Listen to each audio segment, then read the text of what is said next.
कल रात को मैं एक्चुअली एक पिक्चर देख रहा था और देखते देखते मुझे लगा कि इसका ब्लॉग बनाना चाहिए और आज मैं आपके सामने हूँ। नमस्कार दोस्तों,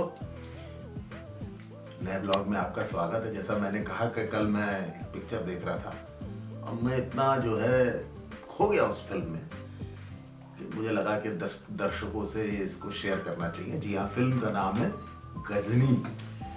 आमिर खान की आइकॉनिक फिल्म 25 दिसंबर 2008 को ये फिल्म रिलीज हुई और लैंडमार्क फिल्म है ये। बहुत सारी इसमें इंटरेस्टिंग चीजें हैं जो मैं आज आपको बताने वाला हूँ। आपको मजा आने वाला है, लेकिन उससे पहले please like, share, subscribe, comment करते रहिए। देखिए, वो बहुत जरूरी है, ये मुझे कहना पड़ता है, लेकिन प्लीज करते रहिए। गजनी फिल्म AR मुरुगदास, नाम बोलने में थोड़ी तकलीफ होती है, लेकिन ये इनकी डेब्यू हिंदी फिल्म थी। इससे पहले इसी नाम की वो 2005 में एक तमिल फिल्म बना चुके थे, खुद ही उन्होंने बनाई थी।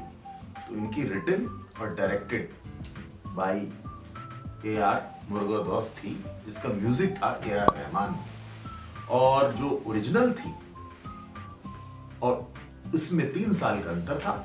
इस फिल्म में मुख्य किरदारों में है आमिर खान, आसिम, जिया खान और प्रदीप रावत। ये इन्हीं के चारों तरफ ये फिल्म घूमती है। एक्चुअली मैं स्टोरी लाइन की अगर बात करूं तो आमिर खान एक मोबाइल कंपनी के CEO हैं। उनको प्यार हो जाता है एक नॉर्मल लड़की जिसका नाम है, जिसमें आसिम ने रोल प्ले किया है, और कुछ दुर्घटना होती है बीच में, जिसका मेन श्रेय जाता है विलन प्रदीप सावंत को। और प्रदीप जो है के हाथों आसिम का मर्डर हो जाता है, और उस दुर्घटना में जो है आमिर खान की याददाश्त चली जाती है, और याददाश्त जाने के साथ उनको एक ऐसी बीमारी हो जाती है जिसमें उनकी याददाश्त 15 मिनट को आती है, और एंड में सब कुछ सही होता है विद जिया खान की मदद के द्वारा विलेन का अंत हो जाता है। मैं पूरी आपको स्टोरी इसलिए नहीं बता रहा हूं, आप खुद देखिए, ज्यादा मजा आएगा। और स्टोरी हो सकता है बहुत लोगों को मालूम नहीं होती। इस फिल्म की क्या खास बात है? खास बात है कि ऐसा कभी नहीं हुआ कि एक विलेन के रूप नाम को फिल्म का टाइटल बनाया गया। जी हाँ, इस फिल्म में विलेन का नाम गजनी है, पूरा नाम गजनी धर्मात्मा, और उसका टाइटल इस फिल्म में। ये कभी आपने कभी नहीं सुना होगा कि हिंदी फिल्म में उससे पहले या बाद में भी शायद, कि एक बाद में तो शायद मैं कह सकता हूं कि शाहरुख खान की फिल्म आई थी रावण, उसमें उनका किरदार, जो विलेन का किरदार रावण था, उसको यूज किया गया इस टाइटल। लेकिन इससे पहले मुझे याद नहीं पड़ता। तो एक बड़ी अनोखी चीज इसके साथ हुई थी। एक और नई चीज इस फिल्म के साथ शुरुआत हुई।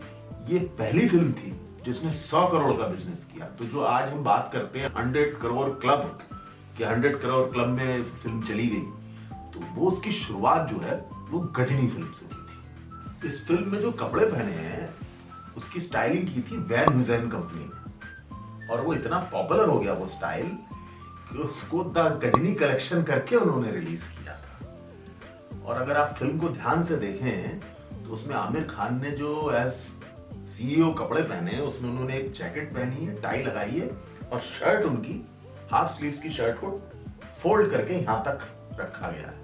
तो ये बड़ा यूनिक स्टाइल था जो कभी भी नहीं हुआ कभी, और उसके बाद बहुत सारे लोगों ने इसको फॉलो करना शुरू करा। ये पहली हिंदी फिल्म थी जिसको सेंसर बोर्ड ने UA सर्टिफिकेट दिया था वायलेंस के लिए। उससे पहले UA सर्टिफिकेट मिला है बहुत सारी फिल्मों को, लेकिन सेक्सुअल कंटेंट की वजह से, लेकिन ये पहली बार वायलेंस के लिए मिला। वायलेंस तो थी वही, देखिए। अब मैंने आपको स्टोरी पूरी नहीं बताई। उसमें जो है वो अपने बदन पे टैटू कर लेता है, याददाश्त जाने की वजह जो है उसके सिर पे चोट लगना है। तो ऐसी काफी वायलेंट चीजें थी उसमें, इस फिल्म में। मजेदार बात इस फिल्म की है कि आमिर खान की याददाश्त चली जाती है, तो उसमें एक टेलीफोन नंबर जो है वो अपने बॉडी पे टैटू करते हैं। वो एक्चुअली क्या हुआ, अब वो गलती से हुआ या क्या हुआ, वो जो फोन नंबर उन्होंने उस पर दिखाया है टैटू करा हुआ, वो रियल नंबर निकला। अब वो किसी लेडी का था बैंगलोर की।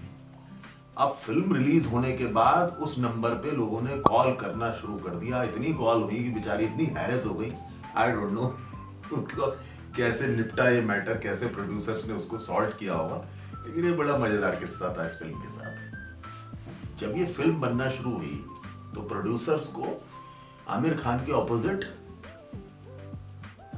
एक साउथ इंडियन एक्ट्रेस नहीं चाहिए थी। वो उनका ये कहना था कि नहीं चलेगा, उनका मन था प्रियंका चोपड़ा को लेने का, लेकिन आमिर खान की जिद थी कि नहीं, आसिन को ही लेंगे हम। और उन्होंने आसिन के ऊपर भरोसा किया और ऐसे जो है वो इस कहानी में जुड़ी। आमिर खान खुद भी इस फिल्म को लेके बहुत कंफर्म नहीं थे, क्योंकि जब उनसे बात हुई थी तो उन्होंने कहा ये बहुत वायलेंट स्टोरी है, मैं इसको शायद जस्टिस नहीं कर पाऊंगा। वो मिस्टर परफेक्शनिस्ट है, सभी को मालूम है। तो लेकिन उन्होंने फिर नाम सजेस्ट किया सलमान खान का, क्योंकि सलमान खान का उस समय 1-2 फिल्में आ चुकी थी इस तरीके की, लेकिन सलमान खान का नाम फाइनल नहीं हो पाया। फिर आमिर खान को मनाया गया और उन्होंने इस पे काम किया फिल्म पे।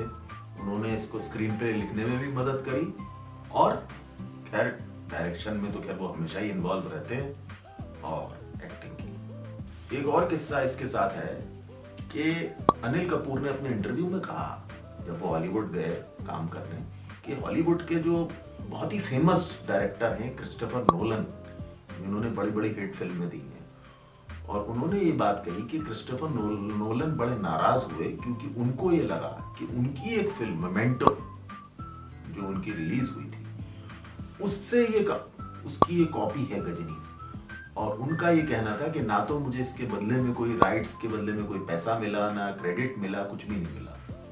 खैर वो नाराजगी कैसे दूर हुई ये तो अंदरूनी बात है, लेकिन कहा यह जाता है कि गजनी के प्रोड्यूसर्स ने नोलन से बात करके मैटर को सॉर्ट किया। इस फिल्म की पॉपुलैरिटी देखते हुए गजनी कट हेयर स्टाइल भी फेमस हो गया था, क्योंकि उसमें जो उन्होंने बालों का अपना स्टाइल दिखाया था, हालांकि वो बिल्कुल ही बॉल्ड थे लेकिन एक कट दिखाया था, तो वो गजनी कट करके फेमस हुआ था। और जब ये फिल्म को रिलीज किया गया था तो आमिर खान के 8 पैक दिखाए गए थे, उसको इस तरीके से प्रमोट किया गया था। 8 पैक बनाए भी थे उन्होंने, और इसके पीछे उनकी 13 महीने की मेहनत थी। उन्होंने 13 महीने तक रेगुलर 4 से 5 घंटे जिमिंग करी थी, जिम में बिताए थे, और एक रेगुलेटेड हेल्थ डाइट उन्होंने इस्तेमाल की थी, जिसमें 40% प्रोटीन, 20% कार्बोहाइड्रेट्स और एग वाइट्स का एक सर्टेन पोर्शन उन्होंने रिलीज किया था। और उनके लगातार वीडियोस वर्किंग आउट के और जिम के आते रहते थे एज प्रमोशन। एक किस्सा और भी है कि AR मुरुगदास को फिल्म रिलीज होने के साथ ही अरेस्ट कर लिया गया था। जी हाँ, अरेस्ट इसलिए कर गया कि उनके प्रोड्यूसर जो हैं सलीम, उनका ये कहना था कि इन्होंने जो है हिंदी फिल्म बनाने के लिए राइट्स ही नहीं खरीदे थे, क्योंकि ओरिजिनल तो तमिल थी। उसके बाद ये कोर्ट में पहुंचा मैटर, और आउट ऑफ कोर्ट सेटलमेंट होके फिर ये किस्सा खत्म हुआ, और फिर जो है वो छूटे। एक और मजेदार किस्सा है कि आसिन जो है इस फिल्म में जो कल्पना का रोल निभाती हैं, वो रोमांटिकली इन्वॉल्व है आमिर खान, जो एयर वॉइस के मालिक दिखाए गए। लेकिन रियल लाइफ में भी एक देखिए आप मजेदार बात कि उन्होंने शादी किससे करी, राहुल शर्मा जो फाउंडर हैं एक मोबाइल कंपनी माइक्रोमैक्स के लिए की। मजेदार किस्सा है कि रियल लाइफ और रियल लाइफ। एक्ट्रेस जिया खान की बड़ी एक इंट्रीगिंग स्टोरी है। वो जिस फिल्म में इन्होंने काम किया वो सिर्फ 3 फिल्मों में थी, एक निशब्द, इससे पहले एक गजनी, और इसके बाद एक हाउसफुल। करियर में सिर्फ 3 फिल्म की, और 2013 में उन्होंने सुसाइड करके अपनी जिंदगी त्याग दी, क्योंकि बहुत ट्रेजिक है। अब उसके साथ कहानी ये जुड़ी हुई है कि उस समय तो ये सुसाइड करार दे दिया गया था। उसके बाद उनकी फैमिली ने आरोप प्रत्यारोप लगाए, और इसमें सूरज पंचोली जो कि आदित्य पंचोली एक्टर के सन हैं, उनके ऊपर ये इल्जाम आया वो इस केस में फंस गए, क्योंकि ये कोर्ट का मामला मैं ज़्यादा नहीं बोलना चाहता, लेकिन ये कहानी इसके साथ एक सैड कहानी इस फिल्म का एक हिस्सा है। एक और किस्सा मैं आपको बताता हूँ, बहुत ही जो कभी हिंदी सिनेमा में हुआ ही नहीं। एक गाना है इसका, बहुत हिट गाना, गुजारिश, जो कि साउथ अफ्रीका में शूट हुआ था, और उसमें आलाप जो है, जो शुरू का हमिंग है, वो सोनू निगम की है, और जो बाकी गाना है वो जावेद अली का। ये कभी ऐसा नहीं हुआ कि सिर्फ आलाप जो हमिंग करके जो है वो सिर्फ सोनू निगम की यूज करी है और पूरा गाना गाया है जावेद अली ने। ये क्यों हुआ, इसके पीछे भी एक कहानी है। हुआ क्या कि ए आर रहमान जो म्यूजिक डायरेक्टर है इस फिल्म के, उन्होंने जो है गाना गवाया था सोनू निगम से, वो कुछ और लिरिक्स पे ये गाना गाया गया था। गाना जब फिल्म बनी तो उन्हें वो गाना यूज करने की बात सोची, लेकिन उनको ट्यून या लिरिक्स बदलने थे, तो उन्हें सोनू निगम की याद आई। सोनू निगम उस समय अवेलेबल नहीं थे, वो अमेरिका में थे, लेकिन उनको गाना रिकॉर्ड करना था, तो उन्होंने फिर जावेद अली से बात करी, लेकिन उनको आलाप पसंद था और उनको सोनू निगम को ट्रिब्यूट भी देनी थी, क्रेडिट भी देना था, तो उन्होंने आलाप उठाया सोनू निगम का, गाना रिकॉर्ड करवाया जावेद अली से, और ये गाना आइकॉनिक सॉन्ग गुजारिश बन गया।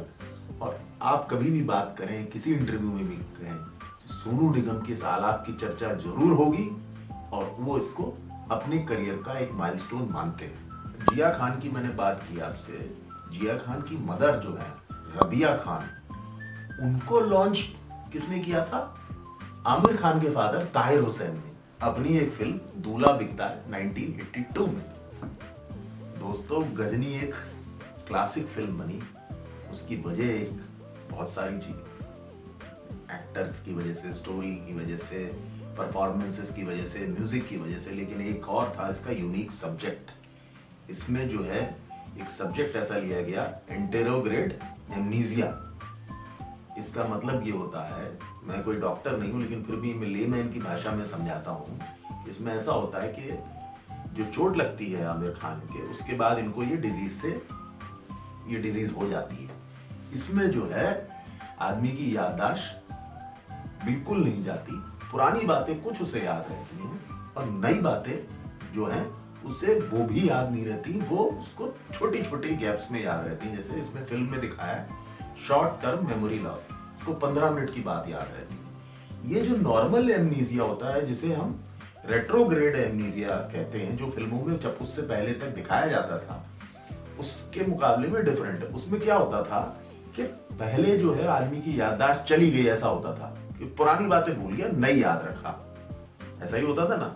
लेकिन इस फिल्म में डिफरेंट था, उसे पुरानी भी कुछ याद है और नई जो है उसे याद नहीं रहती, पोर्शंस में याद रहती। तो ये एक बड़ा नया टॉपिक था जो कभी नहीं ट्राई किया गया, और इस फिल्म ने इसको व्यूअर्स के सामने पेश किया और व्यूअर्स को पसंद आया। तो दोस्तों, ये गजनी थी, मुझे लगा मुझे आपसे शेयर करनी चाहिए। कल मैंने देखी और आज आपके सामने पेश है। मुझे उम्मीद है आपको मजा आया होगा। जितना मुझे याद आया, जितना मैंने रिसर्च की इस पे, उतना मैंने आपके सामने पेश कर दिया। ऐसे ही प्यार बनाए रखिए, लाइक शेयर सब्सक्राइब कमेंट करते रहिए। मैं आपके साथ ऐसी कहानियां लेके आता रहूंगा, और जो भी आप चाहें वो पेश करूंगा। टिल देन, नेक्स्ट टाइम, नमस्कार।